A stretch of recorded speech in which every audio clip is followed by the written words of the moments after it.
seperti bumerang. Bersama saya Paulus Wiratno di dalam acara Making Life Better, saudara. Saya sungguh berbahagia sekali lagi bisa berjumpa dengan saudara sekalian pada hari ini. Kemurahan hati punya dampak balik. Bersama saya Paulus Wiratno dalam acara Making Life Better. Saudara pendengar, saya berbahagia kalau saudara sudah mempraktekkan benaran firman Allah yang saudara dengar kemarin mengenai berbuat baik. Kapan terakhir kali saudara berbuat baik? Bahkan kepada orang yang tidak baik kepada saudara. Karena perbuatan baik tidak pernah sia-sia. Saudaraku, bahkan kepada orang yang menganiaya, yang mengkritik, yang memfitnah, yang memusuhi saudara, firman Allah mengajarkan supaya kita berbuat baik kepada mereka. Rasul Paulus mengatakan, doakanlah mereka yang menganiaya kamu. Luar biasa, saudara-saudara. Karena Rasul Paulus mengetahui bahwa kebaikan itu punya dampak balik. Orang yang murah hati berbuat baik kepada dirinya sendiri. Tetapi orang yang kejam menyiksa badannya sendiri. Ayat yang luar biasa. Saudara bisa mencatat ayat ini terambil dari Amsal 11 pasal 17. A merciful person helps himself, but a cruel person hurts himself. Orang yang baik sebetulnya dia berbuat baik kepada dirinya sendiri. Jadi saya mengingat sebuah senjata orang aborigin di Australia yang namanya bumerang. Itu setiap kali dilempar akan kembali lagi kepada orang yang melempar. Sama dengan perbuatan baik. Alkitab mengatakan bahwa perbuatan baik akan kembali. Jadi kalau kita berbuat baik kepada tetangga, sebetulnya kita sedang berbuat baik kepada diri kita sendiri. Kalau engkau berbuat baik kepada suami, engkau sedang berbuat baik kepada dirimu sendiri. Kalau suami berbuat baik kepada istri, engkau sedang berbuat baik pada dirimu sendiri. Saudaraku, Alkitab ini benar. Ya dan amin. Every gracious disposition is increased while a man is exercised in showing mercy. No man can show an act of disinterested mercy without benefiting his own soul by improving his moral feeling. Saudaraku, setiap kali kita melakukan tindakan-tindakan kebaikan, kita akan menjadi orang-orang yang beruntung karena jiwa kita dan perasaan kita akan mengalami kebaikan dari perbuatan baik. Saya jadi ingat dalam sebuah perjalanan saya dari Tokyo ke Hong Kong. Saya melihat sebuah film dalam layar televisi yang saya lihat. Dan film itu mengajarkan mengenai dampak balik dari kebaikan. Diceritakan ada seorang anak yang baru ditinggal mati oleh ibunya. Anak itu namanya Izumi. Izumi begitu kehilangan setelah ditinggal oleh mama yang dicintainya. Izumi masih berumur 6 tahun. Dia punya kakak bernama Ryuta. Saudaraku, pada detik-detik terakhir sebelum mamanya meninggal, sang mama menulis surat kepada Ryuta sebagai pesan terakhir untuk selalu menemani Izumi. Jadilah kakak yang baik, Ryuta, karena mama tidak lagi bisa menemani kalian. Temanilah Izumi sebagai adikmu satu-satunya, dan Ryuta sebagai kakak yang bertanggung jawab. Dia benar-benar menjadi kakak yang selalu berada di sisi adiknya, yaitu Izumi. Satu kali pada waktu mereka sedang bermain di sawah, mereka melihat ada seekor anjing yang sedang dalam keadaan sakit. Anak anjing yang sakit ini memang sangat membutuhkan pertolongan. Maka Izumi jatuh belas kasihannya. Dibawanya anjing ke rumah dan diobati, dikasih makan dan dipeliharanya. Tapi sayang, bapak Izumi sangat tidak menyukai binatang yang namanya anjing. Itu sebabnya bapaknya begitu marah pada waktu Izumi membawa seekor anjing pulang ke rumah. Bapaknya mengatakan, siapa yang membawa anjing ke rumah? Kan sudah tahu kalau bapak tidak suka dengan binatang anjing, akan bikin kotor, dan kamu tahu bapak alergi dengan bulu anjing. Izumi menangis, dan dengan diam-diam dia membawa anjingnya ke belakang rumah.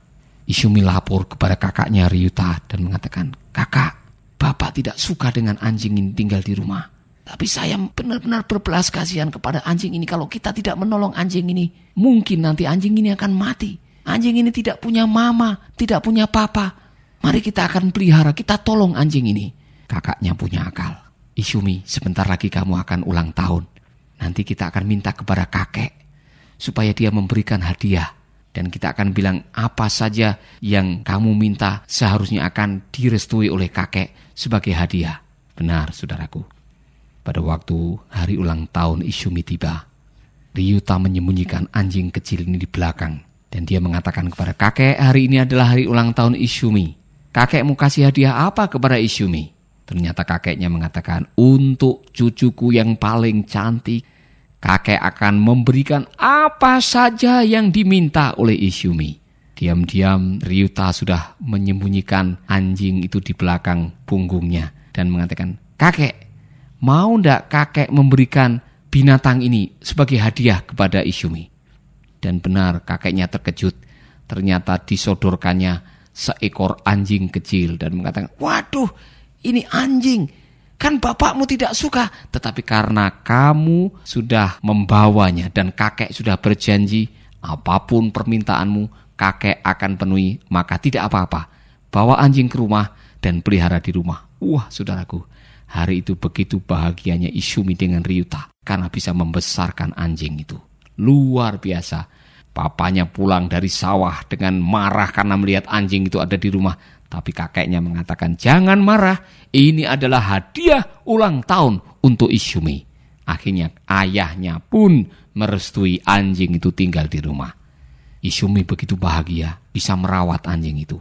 Hari demi hari, bulan demi bulan, dan tahun demi tahun anjing itu menjadi besar dan menjadi kawan setia Ishumi. Kemanapun Ishumi pergi, anjing itu menyertainya. Ke sawah, ke sekolah, ke ladang, bermain, dimanapun juga, dan anjing itu setia menjaga Ishumi. Satu ketika kampung di mana Ishumi dan Ryuta tinggal diguncang dengan gempa bumi yang begitu dahsyat. Rumah roboh dan tidak sedikit orang yang meninggal. Ishumi dengan kakeknya tertindis oleh reruntuhan rumah itu. Sementara Ryuta dengan ayahnya sedang di luar kota. Saudaraku, pada waktu anjing melihat bahwa Ishumi tertindis oleh reruntuhan rumah, untuk beberapa hari menurut ukuran manusia kedua orang itu akan mati. Tetapi kedua orang itu masih selamat dan bisa hidup. Kenapa? Oleh karena setiap hari anjing itu mencari minuman, mencari makanan, dan memberikan minuman dan makanan kepada Ishumi dan kakeknya. Sampai tim penyelamat datang di rumah itu, mereka begitu kaget karena orang-orang yang lain sudah mati. Tidak ada orang yang bernyawa yang ditemukan di kampung itu. Tetapi dua orang ini, yaitu Ishumi dan kakeknya, masih bisa hidup karena jasa seekor anjing yang pernah dirawatnya. Moral daripada cerita ini ialah, kebaikan itu berdampak balik. Ketika saudara berbuat baik, bahkan kepada seekor binatang pun, saudara akan menerima kebaikan. Oleh karena inilah hukumnya. Apapun yang saudara rawat, apapun yang saudara perlakukan dengan baik, suatu saat akan membawa kebaikan untuk saudara sendiri. Oleh karena itu jangan saudara datang dan mengeluh kepada saya dan mengatakan, Pak, suami saya ini, waduh Pak, jahatnya bukan main kepada saya. Dia ini tidak pernah menyenangkan hati saya. Saudaraku, kalau saudara mengatakan seperti itu, jangan membalas kejahatan dengan kejahatan. Satu-satunya cara untuk mengalahkan permusuhan dan kejahatan ialah dengan berbuat baik. Buatlah kebaikan untuk suamimu. Perlakukanlah suamimu dengan belas kasihan. Saudaraku, walaupun engkau mengalami tekanan, walaupun engkau diperlakukan dengan tidak baik, suatu saat ketika perbuatan baik itu dilakukan dengan tidak jemu-jemu, suamimu akan tahu. Dia akan bosan berbuat jahat kepada saudara. Dia akan berbuat baik kepada saudara. Sebaliknya, seorang suami yang selalu diperlakukan tidak baik oleh istrinya, jangan membalas kejahatan dengan kejahatan. Berbuatlah baik untuk istrimu sendiri. Karena perbuatan baik tidak pernah sia-sia. Kembali kepada apa yang dikatakan oleh Amsal Sulaiman. Amsal ini mengatakan bahwa orang yang murah hati berbuat baik kepada dirinya sendiri. Amin. Saudaraku, kalau engkau ingin diperlakukan dengan baik oleh Tuhan, perlakukanlah baik-baik saudara-saudara yang ada di sekelilingmu. Bahkan orang-orang yang membuat onar, yang mendatangkan hal-hal yang tidak baik, yang menganiaya, yang memfitnah, yang mencelakakan saudara, berbuatlah baik untuk mereka. Tuhan Yesus mengajarkan kepada kita, kasihilah musuhmu. Dan dengan kita mengasihi mereka, kita akan menghentikan kejahatan mereka. Kalau tidak sekarang, besok. Kalau tidak besok, minggu depan. Kalau tidak minggu depan, bulan depan. Yang jelas, perbuatan baik itu akan diganjar oleh Tuhan. Apakah saudara sudah melakukan kebaikan? Kalau saudara sedang jenuh dan mungkin putus asa karena kebaikan saudara tidak langsung berdampak balik, jangan putus asa. Suatu saat di dalam waktunya Tuhan, engkau akan menerima ganjaran itu. Saudaraku, melalui radio ini saya mau mengajak saudara, marilah kita berbuat baik. Yang dibutuhkan oleh dunia ini bukan pasukan penjaga perdamaian. Yang dibutuhkan oleh dunia ini sekarang ialah pasukan pembuat kebaikan. Coba bayangkan, kalau setiap kita ini berlomba-lomba berbuat baik, maka dunia ini akan menjadi tempat yang lebih baik. Tidak ada perang antar kampung, tidak ada percekcokan antar suami istri, tidak ada perang antar negara, tidak ada penistaan dan pelecehan, tidak ada lagi yang namanya perceraian, karena semua ingin berbuat baik, saudara-saudara. Marilah kita melakukan apa yang Tuhan katakan. Jangan jemu-jemu berbuat baik, karena kebaikan yang menuai adalah saudara sendiri. Seperti apa yang saya katakan kemarin. Engkau menuai apa yang engkau tabur. Kalau engkau menabur kebaikan, maka engkau akan menuai kebaikan. Sekaranglah saatnya. Jangan menunggu nanti. Jangan tunggu nanti waktu aku sudah kaya, aku sudah mapan, aku sudah punya kedudukan, baru aku akan berbuat baik. Telat. Sekaranglah kita harus berbuat baik. Inilah waktunya. Jangan menunda-nunda. Siapa tahu tidak ada lagi kesempatan untuk berbuat baik. Saudaraku, dunia adalah tempat yang paling baik untuk berbuat baik. Karena setelah nanti kita masuk ke dalam kerajaan surga, saudara tidak ada lagi kesempatan untuk berbuat baik. Sekaranglah saatnya. Marilah kita berbuat baik. Amin. Sahabat, Anda baru saja mendengarkan program Making Life Better.